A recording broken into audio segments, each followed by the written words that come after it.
technique. Et bien, du coup, donc tout va bien, le couvre-feu, tout ça, ça se passe bien. Bah écoute, ouais, on va expérimenter le premier retour de couvre-feu après les news, mais ouais, a priori, tout va bien à Paris. Ouais. Top. Et du On coup, a eu avec toi, donc une du coup, belle fin d'année.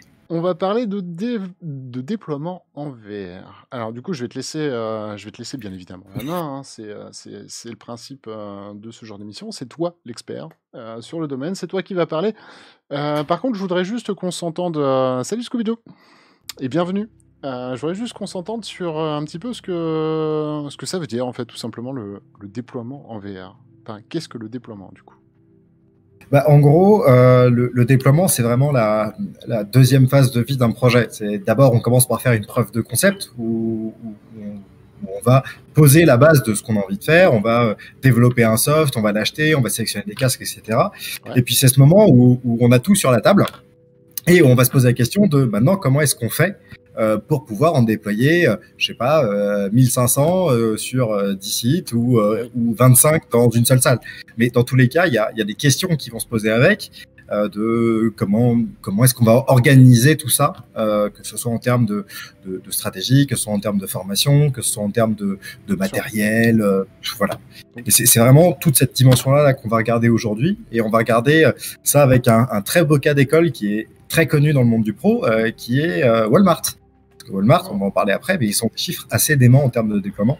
Une enseigne peu connue, hein, bien sûr. Alors, peu connue en Exact. France, non, j'allais blaguer, mais en vrai, effectivement, Walmart en France, c'est très très très peu connu. Par contre, ça reste l'équivalent d'un Carrefour, en bien plus grand, hein, forcément, aux États-Unis. C'est bien ça. Hein. Ouais, c'est exactement ça. C'est exactement ça. C'est une des très très grosses marques de distribution et de retail aux États-Unis. Il y a vraiment tout dans les Walmart. Et ils ont fait un truc qui est assez dément pour le coup, et à ma connaissance inégalé aujourd'hui ailleurs dans le monde. Donc, Ok. c'est pour ça que c'est un joli cas. Ok, ça marche. Eh ben, écoute, je te propose, hop, moi, alors que je règle un petit coup ma cam, bien sûr, je te propose qu'on démarre tout de suite. Et du coup, en titre, tu as choisi, donc, du coup, pourquoi les technologies XR ne sont pas mainstream dans les organisations. Exactement, parce qu'aujourd'hui, tout le monde parle de XR. Voilà, quel que soit le domaine d'activité dans lequel vous êtes, on en voit dans la culture, la santé, l'industrie, la formation, le retail, le marketing, la communication. Tout le monde a essayé de faire des trucs, on a tous pu plus ou moins essayer de la VR.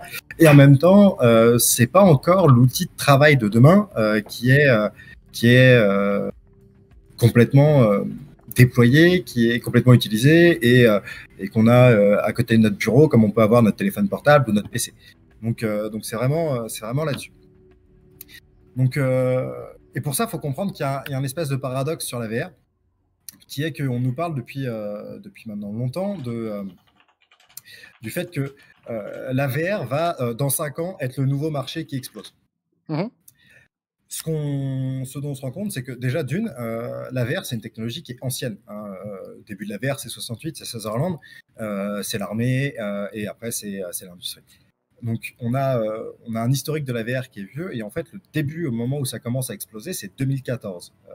Ok. On passera sur les tentatives de Nintendo, on passera sur les caves des années 90.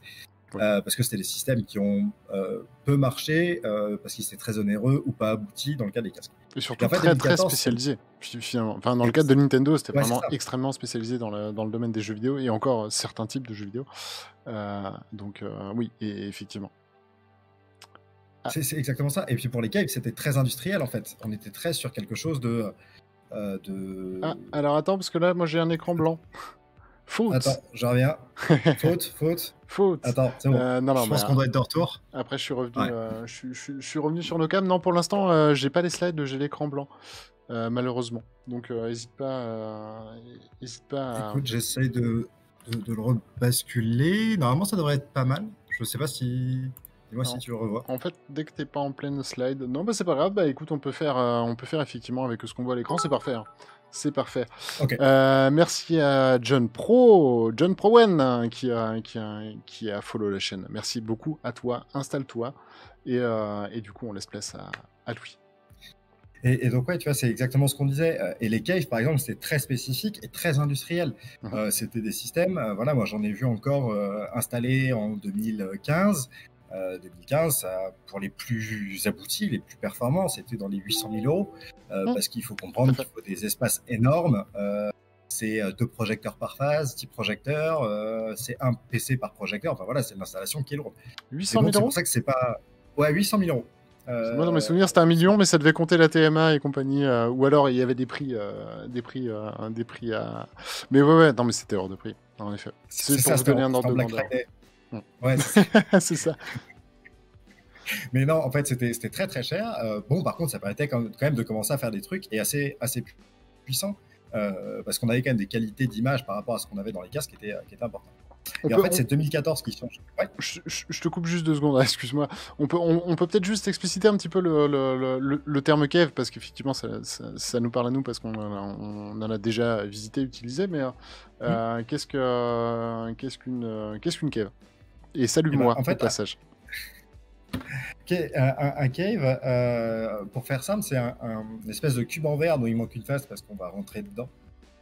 Sur l'extérieur du cave, on va projeter une image, d'ailleurs 2 par face, pour créer une image stéréoscopique. Et à l'intérieur du cave, on a une paire de lunettes, comme au cinéma, qui est suivie par des capteurs dans le cave, et ça va nous donner sur les faces une illusion de profondeur, et ce qui est au milieu du cave va ressortir un peu comme un hologramme. Voilà. Donc ça permettait de visualiser, de se déplacer dans des environnements. Ouais, bien souvent la techno utilisée, c'était le petit track, du coup. Exactement. Techno encore utilisée, d'ailleurs, à nos jours. Beaucoup moins forcément depuis l'avènement des casques, mais ça, voilà, je te laisse la main dessus. Ça a l'avantage, le petit track, tu as tout à fait raison, c'est ça qui était utilisé dans les caves, parce qu'à l'époque, on n'avait pas les systèmes de tracking Lighthouse, etc. Tout à fait. Mais surtout, et c'est encore utilisé aujourd'hui, parce que ça reste quand même le plus précis. Voilà, c'est des systèmes. Bon, par contre, c'est super cher, mais en termes de précision de suivi, on ne fait pas mieux aujourd'hui. Après, c'est toujours la question du besoin. Est-ce qu'on a besoin d'être très très précis ou au millimètre près on passe avec. Voilà. Et donc, 2014, tu arrives sur les fameux cardboards qui en fait ont permis à tout le monde à peu près d'essayer. Puisqu'on s'est retrouvé avec pas mal d'expériences, notamment commerciales, voilà, pour nous faire découvrir des marques. On nous mettait un cardboard et on pouvait aller explorer les vidéos 300, des choses, etc. Puis après, c'est toute l'accélération à cette époque-là. Facebook, pour 3 milliards, rachète Oculus. Puis on a le Rift, l'Oculus, tout ça. Et en fait, ce que ça dit, c'est que déjà, l'usage de la techno est récent, même si la techno en tant que telle est ancienne. L'usage de la techno dans le grand public et de manière à déployer en fait largement la techno, c'est plutôt 2014, voilà, où on peut commencer à envisager des choses. Et ça dit que le domaine est en train d'accélérer énormément depuis 2014. En fait, entre 2014 et 2020, mon diagramme est un peu ancien, je suis désolé. On voit quand même cette explosion de brevets. Entre 2008 et 2014, ça commence à frémir. Et 2014, 2015, 2016, là, ça y est, on s'envole pour avoir vraiment un domaine qui est très riche en termes de R&D.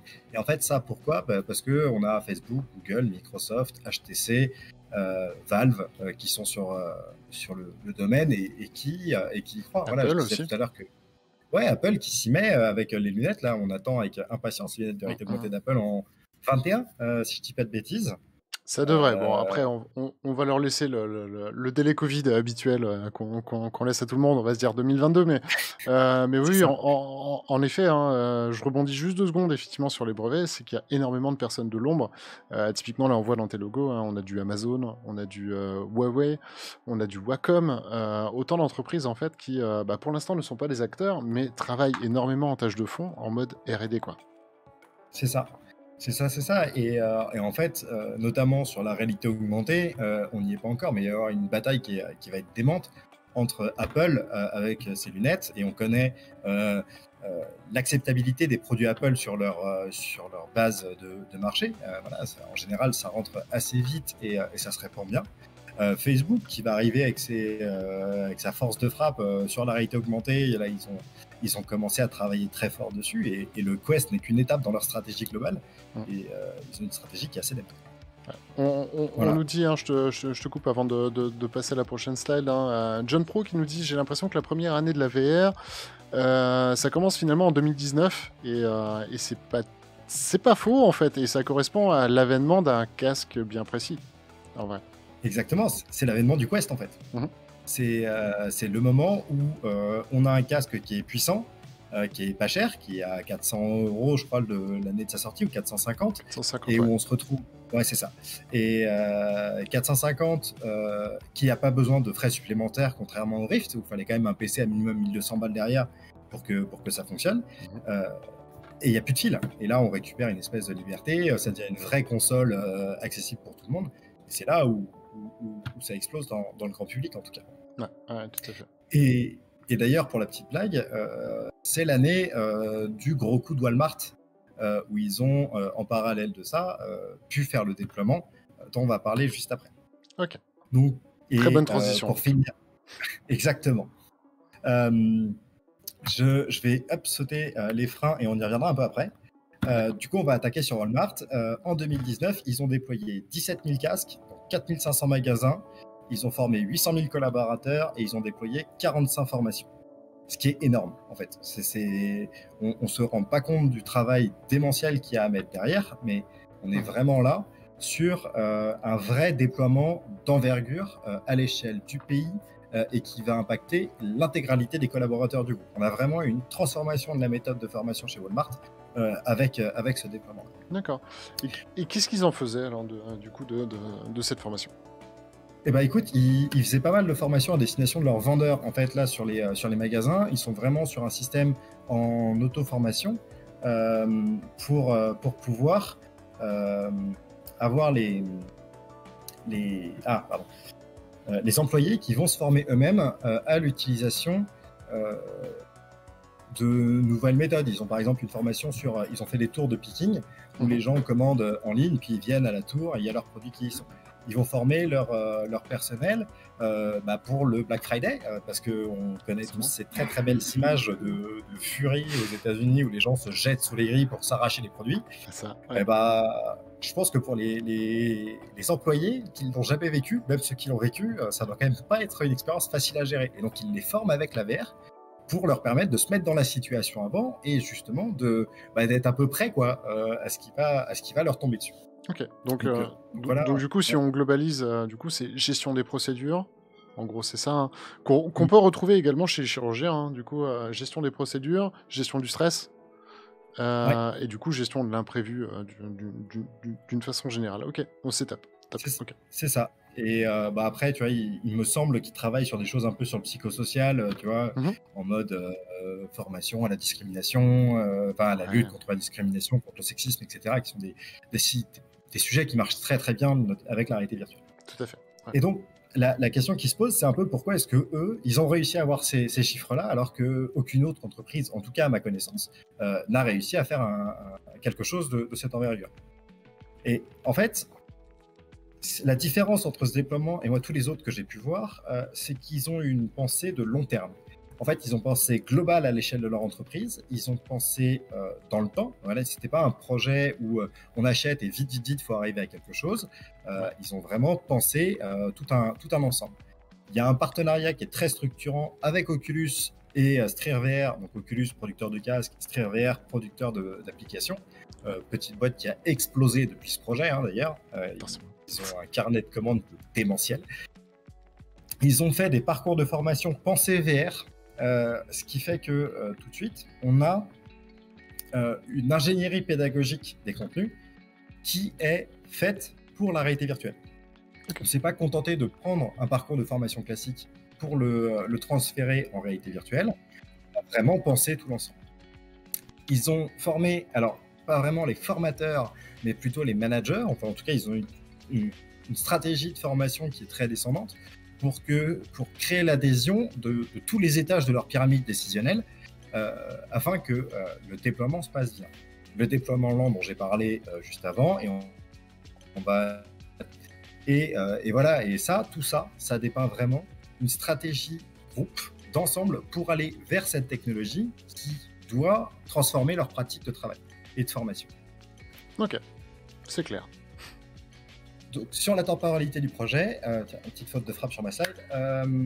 Donc, pour déployer en 2019, ils ont commencé à travailler en 2016, à officialiser le travail en 2016 avec un partenariat avec Oculus. Ce dont on peut être sûr, et là les sources sont plus ou moins complexes à trouver, mais ce dont on est sûr, c'est qu'ils ont commencé à travailler avant sur la réalité virtuelle. Ils ont dû faire des expérimentations depuis Avec le depuis DK1, le 2014. DK2, voilà, exactement. Okay. Mais voilà, à l'été 2016, en gros, ils vont signer un partenariat avec Oculus qui va quand même être une grosse pierre fondateur. Et début 2017, derrière, ils vont aller chercher Strare VR. Moi, à mon avis, ils étaient en discussion avec Oculus pour aller chercher un partenaire producteur de contenu, et Oculus les a aussi aiguillés vers cette boîte-là, qui faisait déjà à l'époque des très bons contenus.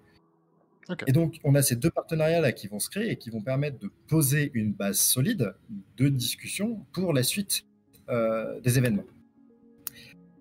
À l'été 2017, donc après 6 mois de taf, grosso modo, ils vont commencer à expérimenter dans les académies Walmart. Alors, les académies Walmart, c'est vraiment des centres de formation groupe, et il y en a une 50aine dans le pays aux États-Unis. Et c'est là où ils font passer leurs managers, ils vont faire passer certains de leurs employés quand ils doivent monter en grade ou en performance, etc. Enfin voilà, c'est le lieu de formation de Walmart extérieur au magasin. Et en gros, là, c'est la petite image qu'on a au-dessus. Celle-là, elle a été prise dans les académies. Et dans les académies, ils ont déployé des Rift 1 avec des PC. Et il y avait un Rift par session. Et en gros, ils avaient une personne qui était immergée, les autres personnes qui venaient regarder la séquence, et le formateur qui encadre le tout et qui guide et qui explique comment ça se passe. C'est ça. Quel est l'intérêt d'avoir fait un truc comme ça?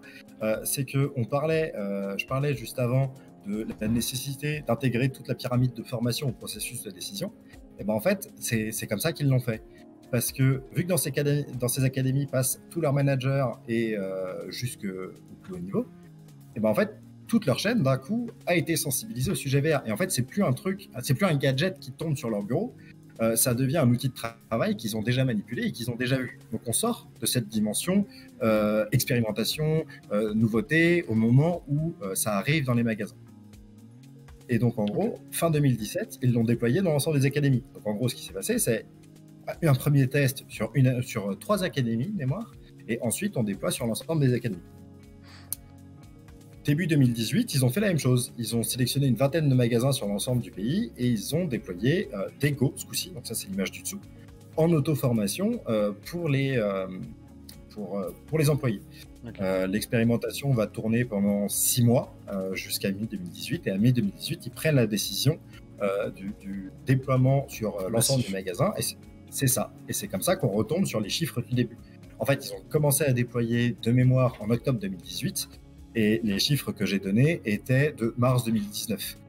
Donc voilà, en 5 mois, ils ont réussi à avoir ces chiffres-là qui sont importants. Mais en fait, le plus important dans l'histoire de Walmart, c'est pas vraiment quels sont ces chiffres-là, mais tout le travail qui est en amont et le temps qui est en amont pour que ça fonctionne. Et pour moi, ce qu'il faut retirer de cette histoire-là, c'est Walmart a mis 3 ans à le faire. Ça veut dire que demain, une entreprise qui veut s'y mettre ne peut pas décider de le faire en 6 mois.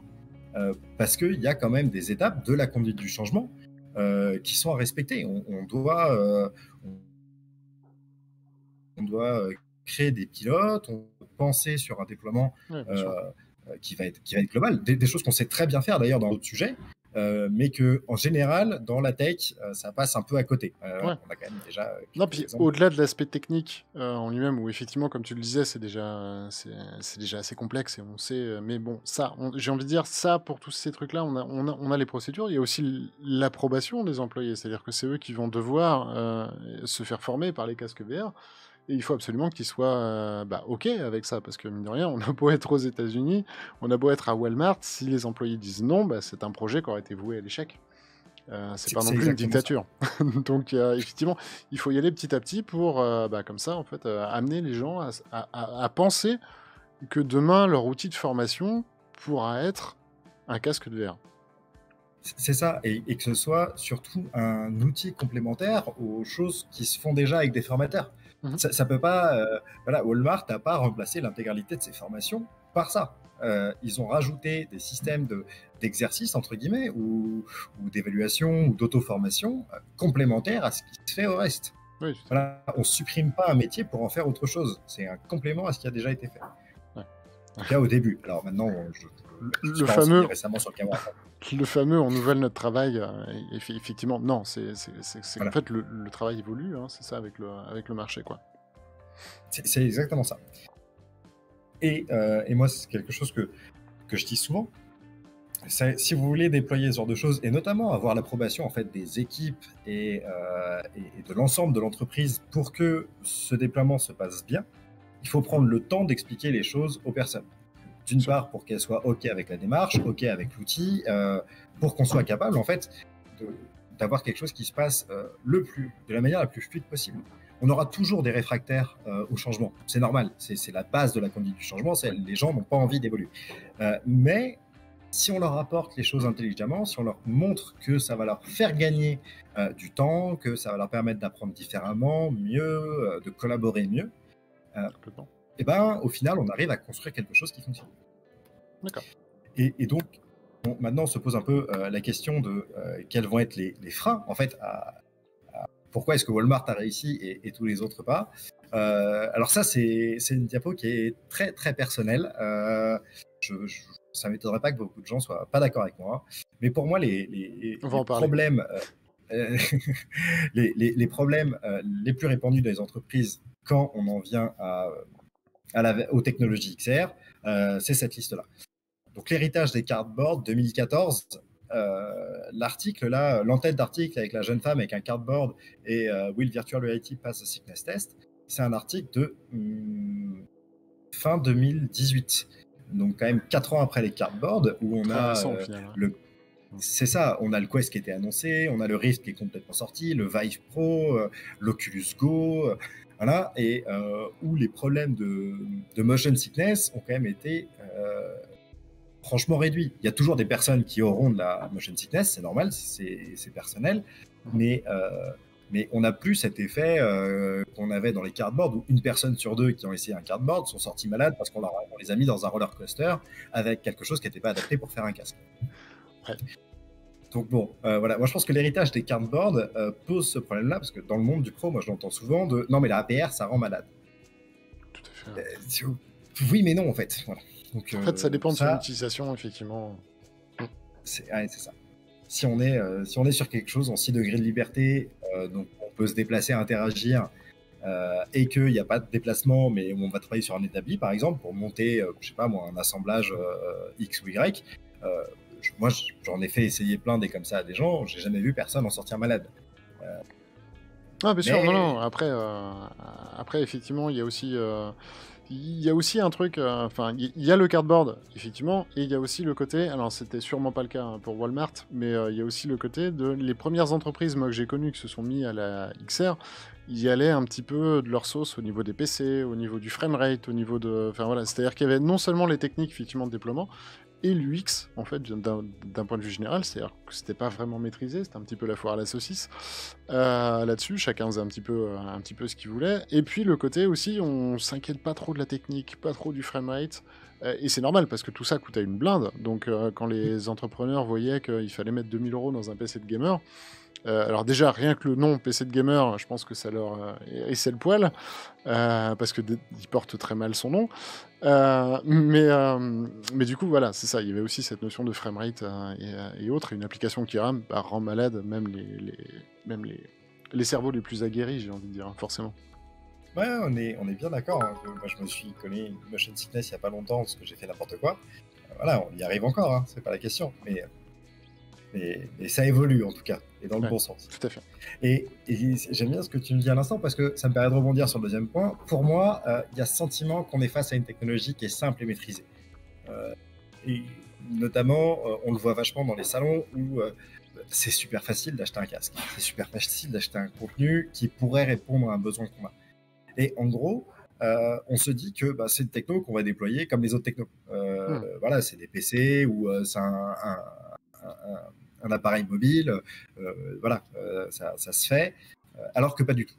Il y a tout un paquet de trucs qui viennent autour de la VR, notamment juste la reprise des espaces pour que ça fonctionne et la conception des espaces, notamment en formation. Voilà, comment est-ce qu'on peut pas faire de VR dans une salle de classe, je vais dire bus, la salle de classe classique avec les chaises toutes dans l'ordre, avec les tables. Voilà, il n'y a pas d'espace pour se déplacer, on peut pas faire de VR. Donc il faut repenser ça et être d'accord pour dire qu'on ne sait pas. Voilà, ce qui est toujours très difficile à faire, on est bien d'accord. Alors, Le- je rebondis hein, juste sur le côté bus, parce que c'est très intéressant, et je viens de voir, et d'ailleurs je leur en félicite, si jamais ils nous regardent, je suivais de près en fait deux thésards qui travaillaient pour un grand groupe de parcs d'attractions européens, sur une grande marque américaine. Bref, on les citera pas. Mais en gros, ils travaillent énormément sur l'attente, en fait, en amont de ce parc d'attractions et autres. Et justement, ils ont commencé à faire des pilotes pour incorporer la VR dans les bus qui amènent justement dans ces parcs d'attractions, donc entre l'aéroport et le parc d'attractions, avec retour haptique, c'est-à-dire sur le bus, c'est-à-dire que vraiment, en fait, le bus sert de retour haptique dans des univers comme ça, complètement féeriques, qui leur est propre. Et du coup, je viens d'avoir, c'est marrant, je viens d'avoir là cet après-midi la confirmation que bah, du coup leur test s'était très bien passé déjà, et on les félicite encore une fois, mais qu'en même temps c'est quelque chose que cette fameuse entité morale du coup va vouloir déployer de façon massive, ce qui rajoute une couche aussi, enfin voilà, ce qui fait suite à ce que tu disais. Ouais, ouais, carrément. Et là, sur le parc d'attractions, je trouve l'idée excellente. Voilà, ça peut être carrément fun d'avoir un. Alors, il y a tellement d'applications qui peuvent s'imaginer avec le retour haptique d'un bus. Il me semble qu'il y avait une marque de voiture qui avait essayé de proposer des choses dans ce sens-là aussi. Tout à fait, Audi. Mais c'est ça. Audi avec un projet open source d'ailleurs. Suffisamment rare pour être noté. Suffisamment rare pour être noté, oui, tout à fait. Et Volkswagen, je crois, qui a pris le relais avec quelque chose qui, pour le coup, n'est pas open source, mais qui marche mieux. Donc à voir ce que ça va donner. Mais effectivement, hein, la promesse était folle, c'est-à-dire pouvoir faire appel aux artistes des différentes villes, voire différents quartiers. Quand c'est des gros quartiers, genre Paris, voilà, enfin, je connais pas tous les quartiers, mais bon, bref.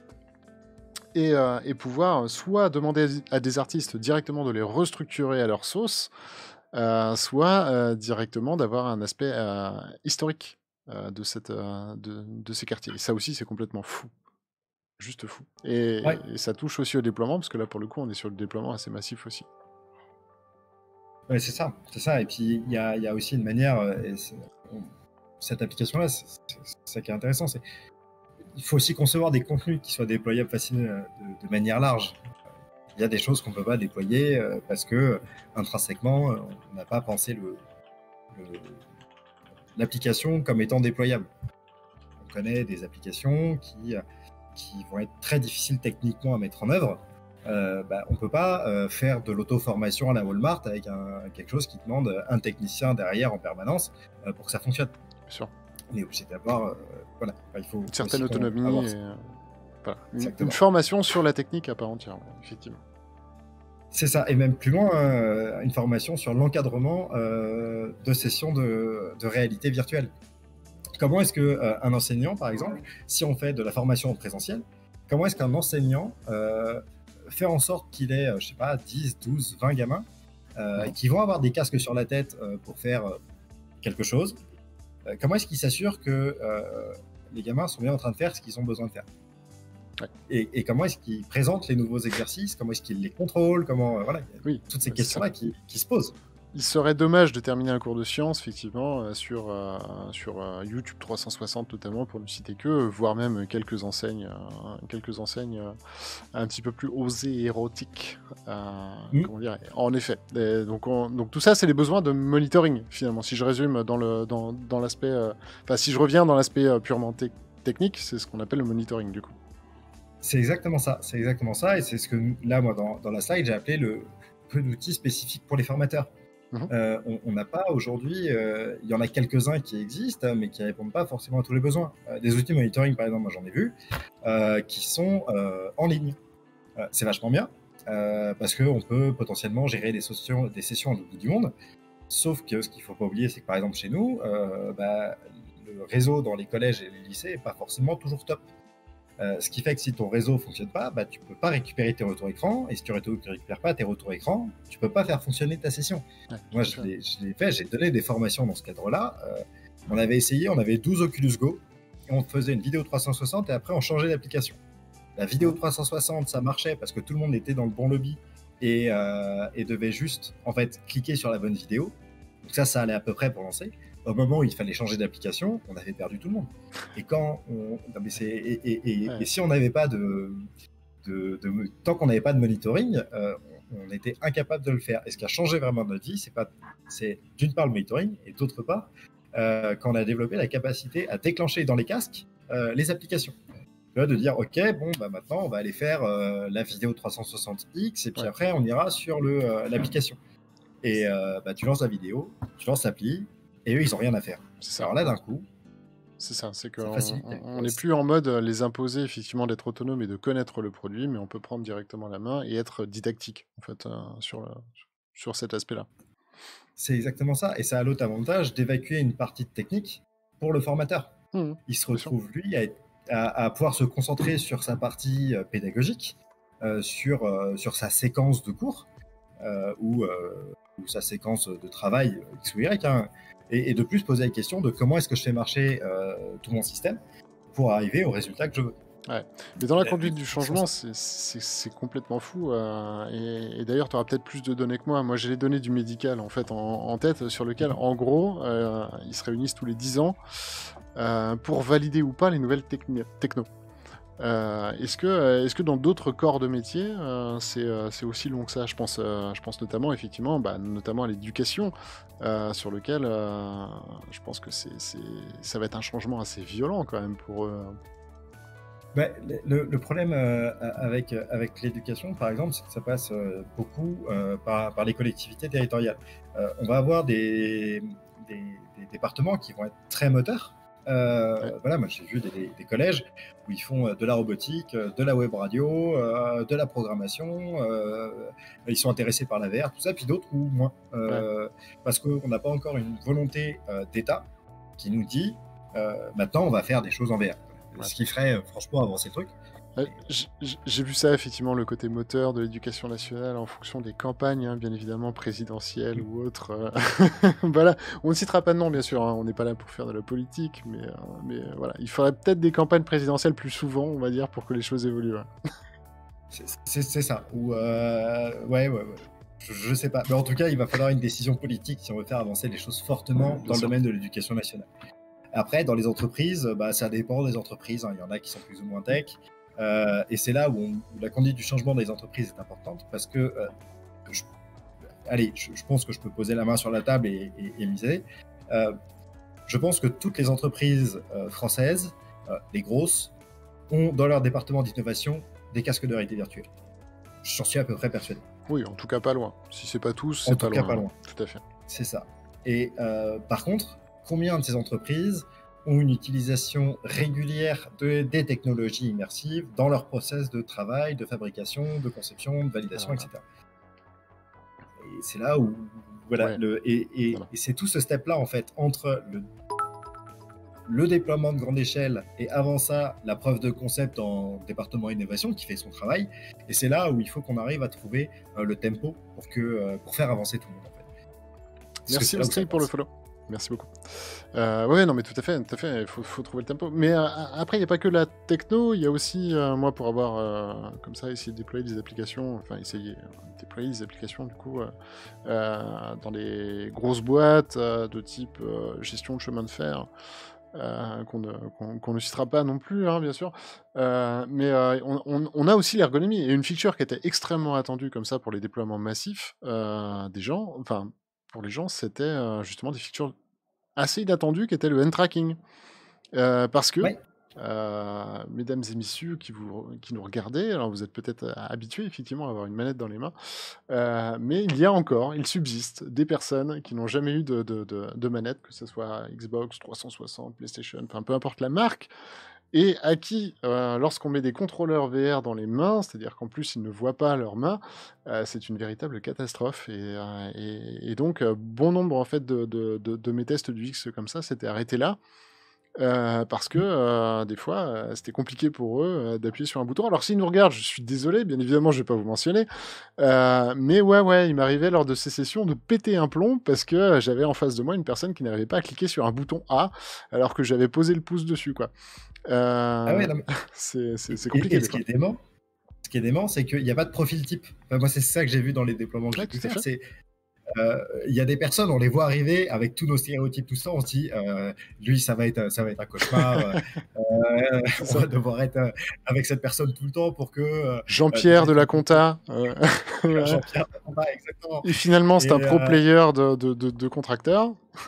c'est ça. Et moi, j'ai vu des mecs comme ça, ils allaient tellement vite qu'on courait derrière pour les empêcher de s'arracher la tête avec le câble parce que ils voulaient partir à l'autre bout du hangar et en marchant sur un câble filaire, sur un casque filaire. Bon, on s'est fait quelques frayeurs. Et à l'inverse, on a vu des gens, des jeunes, 20-25 ans, des garçons. On se dit, bon, bah lui, voilà, ça va le faire. Et pas du tout. On lui donne les manettes dans les mains, il appuie sur tous les boutons et il serre les bras, et on lui met le casque et puis il rentre la tête. Et là c'est la panique parce qu'il y a tout qui se met à planter dans tous les sens.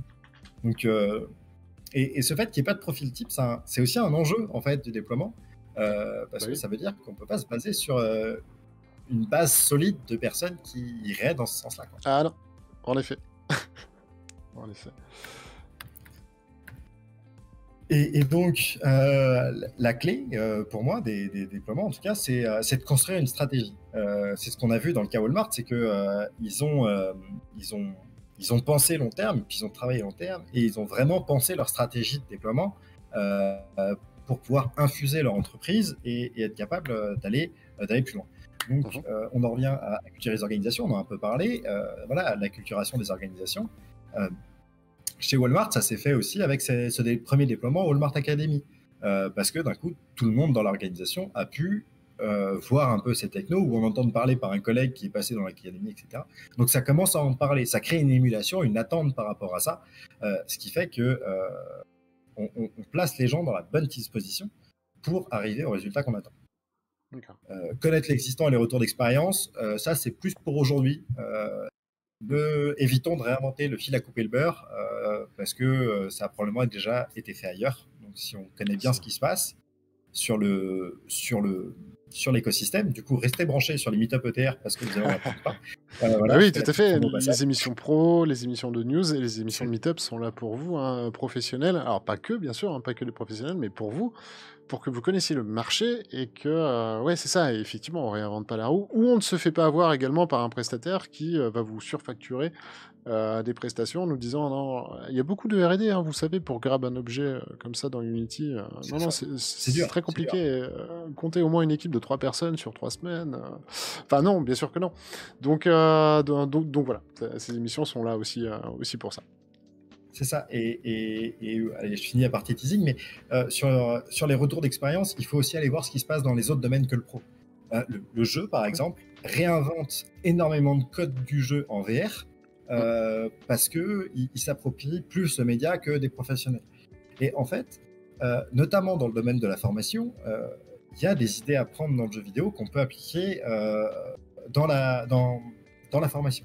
Alors, j'en ai pas comme ça qui me passe par la tête, mais je pense à Super Hot en VR, le jeu, avec le fait que c'est ton corps qui contrôle le temps. L'idée est géniale et elle est parfaitement adaptée à la réalité virtuelle. Ce qui fait que peut-être que il faut qu'on réfléchisse aussi à casser les codes et à casser ce qu'on peut faire dans le réel pour le faire en virtuel et apprendre différemment, apprendre mieux et collaborer différemment et collaborer. Ouais, tout à fait. Après, le terme, hein, il me semble, alors du coup, enfin, je pense que dans l'inconscient collectif, ce qui va regrouper un petit peu tout, c'est ce qu'on appelle le serious gaming. C'est-à-dire que finalement, c'est du jeu, mais ça sert en fait un propos, ça sert une formation derrière, en fait.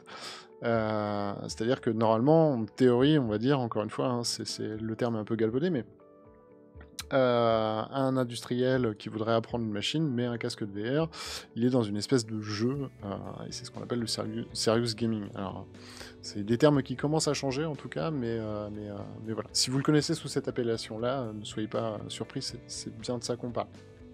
C'est ça, c'est exactement ça.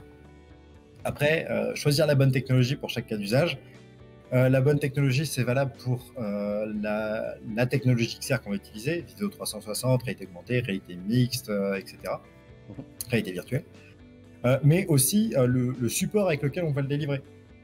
Ça peut être un casque type Oculus Go ou Pico G2 ou Vive Focus. Et ça va pas avoir les mêmes usages qu'un casque type Quest 2 ou Neo 2, qu'un Vive, ou si on va taper dans l'extrême, qu'un Varjo.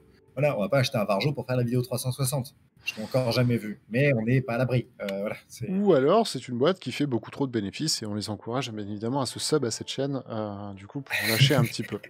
Voilà, exactement. mais je suis sûr que ça doit exister, effectivement. Des gens, tu sais, un service IT, du coup, un pété de thunes, avec un directeur technique qui sait pas trop ce qu'il fait. Il se fait contacter ou il voit un mail de Vario, il voit nos news passer, comme quoi c'est un casque, effectivement, avec qui permet une vision exceptionnelle. Je suis sûr que ça doit pouvoir se faire dans certaines boîtes. Et, écoute, je connais une grande entreprise comme ça, je dirais pas le nom. Ils ont acheté, eux, tu sais, la pyramide de chez Alienware. Je crois que c'est Alienware. Ouais, Alienware possible. ou Rogue, je sais pas. Tu sais, le PC à 10 000 qui est gigantesque, et une Ouais, pour pyramide faire de la VR. pour faire de la VR. Eh ben, ils ont Voilà. tout compris. Ils ont tout compris, ces messieurs. Moi, voilà. Après, bon, n'hésite pas à leur forward le lien de cette chaîne. Vraiment. Je pense Je qu'ils t'en ont. reparlerai. C'est ça. Mais ouais, non, c'est un peu dommage. C'est un peu dommage. Renseignez-vous, bien évidemment, sur une nouvelle techno. Et c'est pas parce que ça touche à l'IT, messieurs les DSI, c'est pas parce que ça touche à de l'IT que ça fonctionne exactement comme ce que vous connaissez, en fait, de base.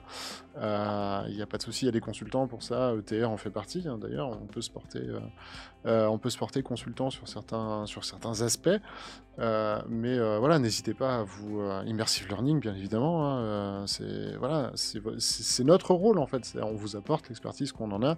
Vous en faites ce que vous voulez, mais au moins vous êtes un minimum conseillé, quoi.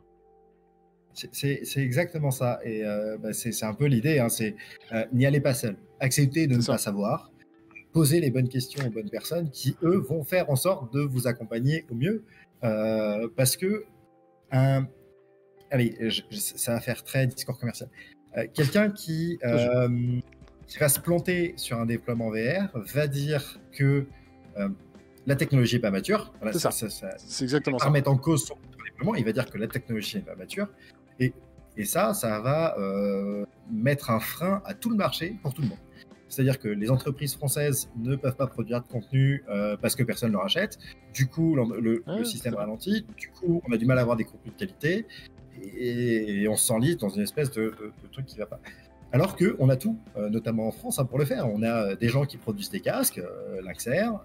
On peut aussi aller chercher à l'étranger, il n'y a pas de souci. Et par contre, pour les contenus, en France, on a des centaines d'entreprises qui produisent des choses de grande qualité. Et beaucoup font grosse partie de leur chiffre d'affaires à l'étranger. Ce qui est très dommage, je trouve. De toute façon, la fuite des cerveaux, hein, dans l'IT, on n'arrête pas d'en parler, mais on n'arrive pas à la stopper. C'est aussi dû à cette espèce de réticence en fait des entreprises. Bon, même si ça commence à changer, hein, on va pas. Ça commence à changer, mais c'est vrai qu'il y a une réticence en fait à passer le cap, ou alors, comme tu l'as dit, effectivement, à passer un cap de façon complètement inappropriée, et du coup faire un mauvais retour d'expérience en fait dessus, en disant, bah ouais, finalement, c'est pas nous qui nous sommes plantés. C'est juste, voilà, la techno était pas au point. Qu'est-ce que c'est que ce gadget, quoi? Donc, c'est pas prêt, c'est pas prêt. C'est un peu dommage. C'est ça. C'est un peu dommage des fois. Exactement. Donc ça, tu vois, ça couvre un peu mon point 4, identifier les prestataires adéquats. Voilà, ça va avec. Hein. Vous achetez pas un mec qui va vous vendre une 4L au prix d'une Ferrari, mais il y a quand même moyen de faire un peu entre les deux. Et surtout, c'est vraiment, et c'est ce que je disais dans la Rex Walmart, hein, il faut concevoir des contenus qui soient réellement qualitatifs. Parce que sinon, on se retrouve avec cet effet wow bof qui est de je mets le casque, c'est génial, je l'enlève, je sais pas quoi en faire en fait. C'était vachement bien, mais en même temps, ça ne me sert pas à grand chose. Et ça, c'est à mon avis un des gros soucis. Ok. Adapter les pratiques. Ouais. T'as de nouveau un petit souci de slide, je te laisse corriger ça. Ah bah c'est bon, c'est revenu tout seul. Ok, parfait. Hop, je le remets en plein écran. Ce PC a une âme. Donc, ouais, non, là, je crois qu'il a aussi envie de partir en vacances. Tu vois. Voilà, moi je pense qu'il faut adapter les pratiques, les postures des passeurs de savoir. Donc nous, passeurs de savoir, c'est vraiment la boîte des gens qui vont faire de la formation en général, des profs, des accompagnants culturels, des formateurs professionnels, etc. Enfin, les gens qui ont quelque chose à transmettre. Et les accompagner dans la durée. Il ne faut pas les lâcher dans la nature en mode tiens, voilà ton casque, voilà ton application et ton goûter et va faire cours. Ça marche pas, c'est pas possible.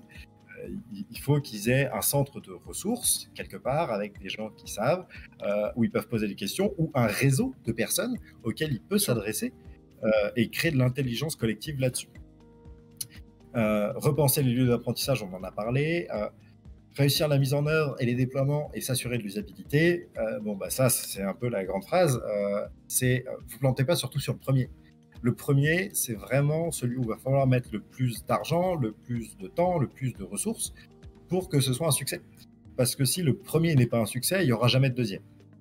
Et on va passer à côté de quelque chose qui de toute façon va impacter le marché, puisque les Américains, les Chinois, les Coréens, les Japonais sont en train de pousser très très très très fort dans le domaine de la VR et de transformer leurs organisations un peu à marche forcée en intégrant ces technologies.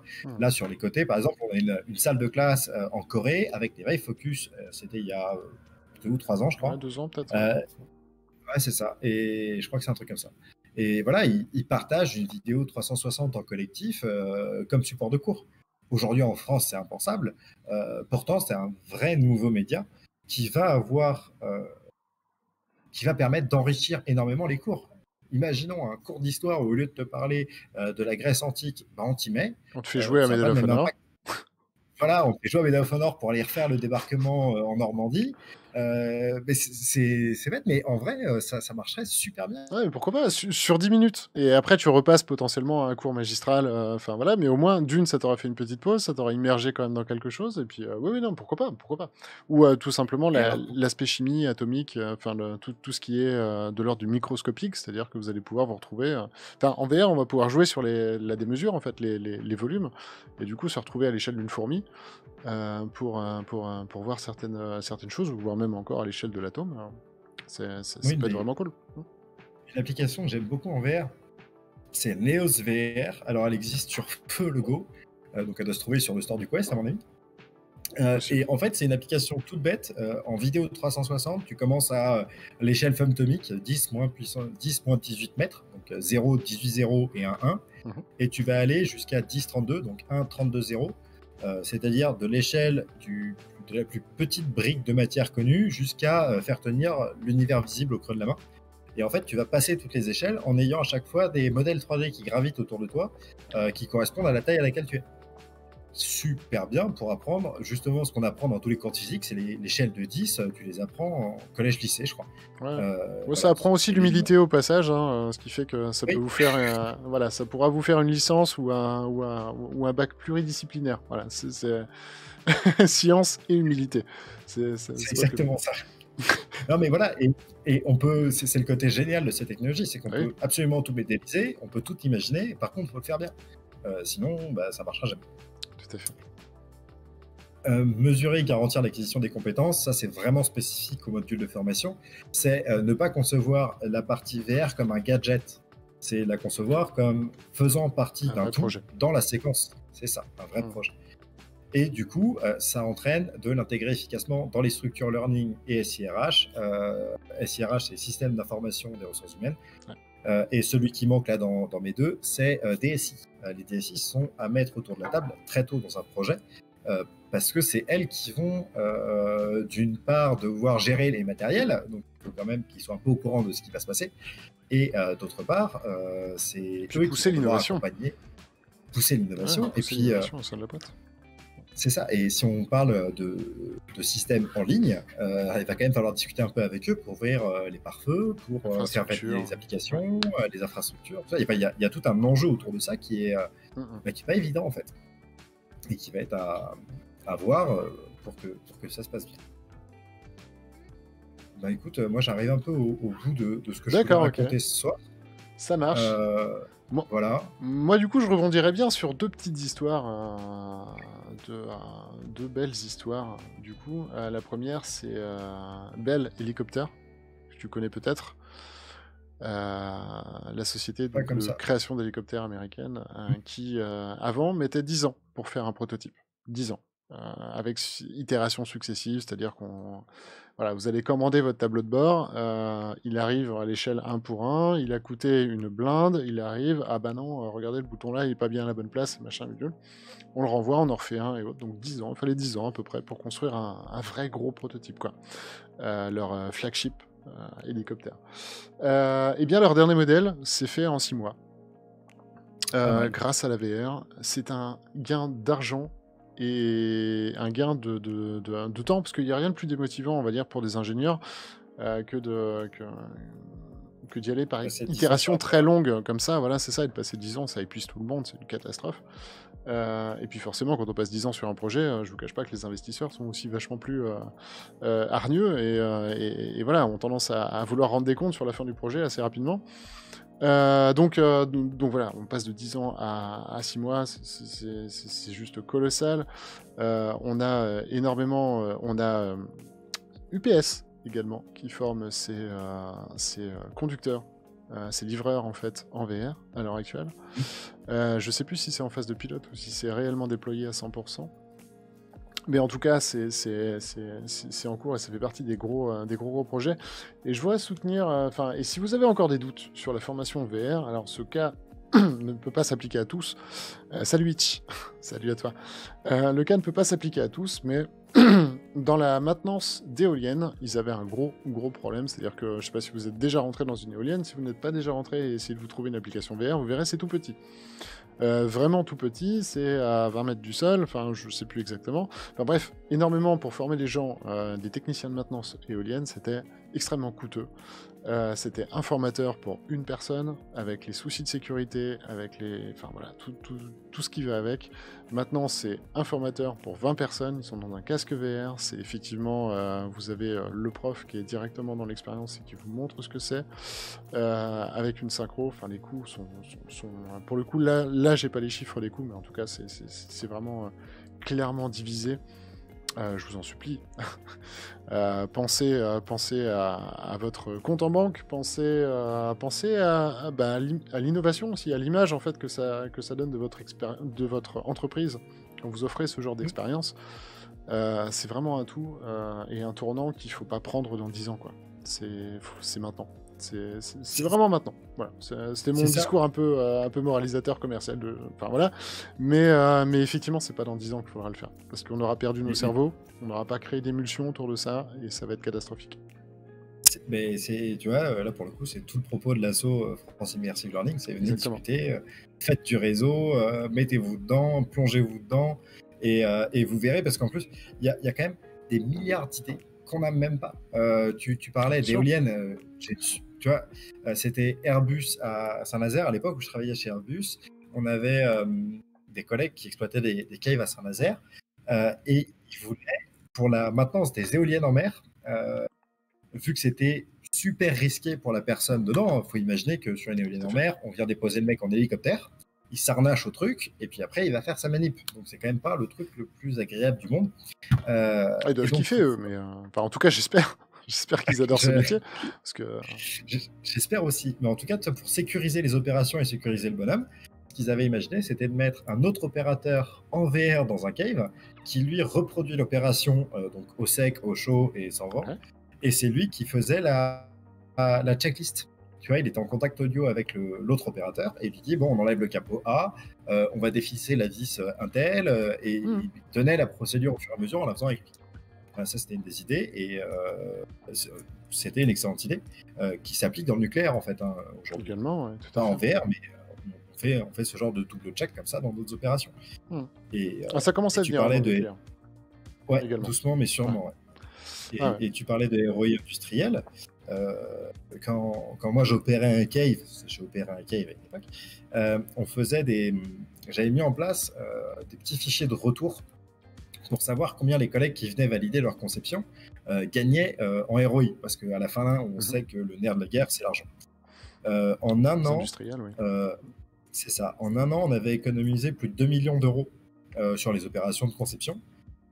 Parce que en marge basse, c'est-à-dire que c'était juste des jours qui nous auraient de temps qu'il nous aurait pris à détecter le problème. On ne parle pas de la résolution. Et pour les industriels qui nous écouteraient et qui ne seraient pas encore convaincus, on avait une petite passerelle qui avançait pour faire un élingage d'une pièce. En VR, on s'est rendu compte que l'inclinaison de la passerelle était trop grande, donc l'opérateur ne pouvait pas s'appuyer dessus. La barrière était trop loin, donc il ne pouvait pas aller désélinguer la pièce. On a fait la chaîne de calcul depuis ce point-là jusqu'à revenir à une passerelle relevée de 10 degrés et donc qui permettrait de faire l'opération. Le tout, quand on prend tout en compte, c'est 60 000 euros. Donc quand on dit 2 millions d'euros, c'est vraiment une estimation très basse de coûts qui ne sortent pas. Et c'est, à mon avis, dans l'industrie, en tout cas la conception, l'un des gros soucis, c'est que c'est de l'argent qui ne sort pas. En fait, on empêche de l'argent de sortir. Oui, du coup, ça se calcule moins bien. C'est ça se calcule pas très bien. Enfin, la vélocité se calcule plutôt bien. Moi, je voudrais juste rajouter un petit truc, effectivement, pour terminer, c'est que si effectivement les industriels qui nous écoutent, après ce qu'on vient de dire, les exemples, alors bien évidemment, on demande à personne de nous croire sur parole, c'est le cadre des meet-up. Vous avez un animateur, vous avez un expert, on est là pour en discuter, mais bien évidemment, c'est un point de vue. Renseignez-vous, allez-y, fouillez. Faites-vous plaisir. Nous, on entrecoupe nos sources et on se met en phase. Mais voilà, ne croyez pas quelqu'un que vous ne connaissez pas sur parole. Allez chercher un petit peu et croiser les sources. Ça sera toujours mieux. Mais si vous n'êtes toujours pas convaincu, effectivement, sur ces exemples-là, moi, personnellement, je suis un petit peu moins diplomate que toi, Louis. Je ne peux rien pour vous. C'est tant pis. Voilà. Et c'est là où il y a une petite différence. C'est que moi, je vais être plus dans la partie consultant et toi, tu vas être un peu plus dans la partie, effectivement, on fait découvrir, effectivement, avec Immersive Learning. On fait découvrir aux gens un petit peu plus didactique, on va dire. Moi, je suis un peu plus rentre-dedans là-dessus. Mais c'est vrai qu'il y a des choses fascinantes à faire. Et là, on parle VR, mais il y a de l'AR. Je donnais l'exemple notamment de Volkswagen qui vous offre maintenant une application avec son dernier Cross UV du coup à l'échelle 1 pour 1, ne serait-ce que pour regarder si ça tient dans votre garage. Ce sont des fonctionnalités comme ça qui ne sont pas encore à l'esprit des gens, mais demain, il n'y a aucune raison qu'un jour vous achetiez une voiture et que alors soit vous mesuriez au mètre, voilà, ou soit que vous vous rendiez compte qu'une fois la voiture garée, vous ne pouvez plus voir les portes, quoi. C'est une nouvelle ère, il faut vraiment la choper, quoi. C'est ça, et puis, au-delà de faut vraiment la choper, il faut se souvenir que le jour où on va être en retard, on n'est pas en retard de 6 mois, on est en retard d'au moins 3 ans, si on reprend le cas Walmart. C'est le jour où les collègues sortent leur système de conception VR, leur machin, quel que soit le truc qu'ils ont fait avec les techno XR, il faut se dire que pour les rattraper, c'est plusieurs années en fait, c'est pas 6 mois. C'est pas juste on s'y colle et on y arrive. Il y a un gros taf derrière. Tout à fait. Merci beaucoup. Marche forcée, ça marche pas. Désolé. Merci beaucoup, Livageb de la Street qui follow la chaîne. Merci à toi. Un grand plaisir d'avoir des nouveaux. Installez-vous. Alors j'espère que ce meet-up vous a plu. Nous on va le clore ici, mais la soirée ne s'arrête pas.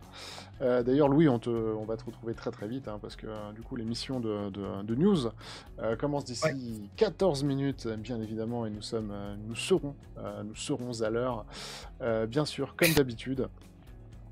C'est ça, je m'étais dit qu'il fallait quand même, vu qu'on va mettre des gens sur le grill tous les jeudis sur les meet-up, je me suis dit que je pouvais me plier à l'exercice une fois, savoir ce que ça fait. C'est ça. Et ce qu'on fait subir aux gens. Et alors, qu'est-ce que ça fait écoute, c'est plutôt sympa. C'est plutôt une bonne expérience, ouais. Ok, en tout cas, j'espère que ça plaît également à vous qui nous regardez. Un grand merci, vous êtes nombreux ce soir pour l'émission professionnelle, on vous en remercie. D'ailleurs, n'hésitez pas, on parle de professionnels, mais très clairement, même en tant que particulier, vous avez aussi un rôle potentiellement à jouer sur la VR, ou du moins pour les découvrir. En tout cas, on va tout de suite passer d'ici 15 minutes. Mais vous serez là avec moi, j'ai prévu un petit truc, vous serez là avec moi pour le setup, vous allez voir, ça va bien se passer. Pour les news qui démarrent dans 15 minutes, on en a pas mal, on va accueillir donc Louis, réaccueillir Louis, du coup, qui était déjà là, Mathieu et Ramès qui vont nous rejoindre pour cette émission. On va faire le tour de l'actualité, de la VR, de la XR, de la R, des technos immersives d'une façon générale. C'est dans un quart d'heure, mais on fait une toute petite pause et vous serez avec moi, vous allez voir pour le setup. On va briser un petit peu les codes, parce qu'on est comme ça aussi, et qu'on est en phase de bêta. Donc, à tout de suite. Je mets une pause là allez, 3 minutes à tout casser, le temps de récupérer tout le monde sur le chat. On arrive, à tout de suite.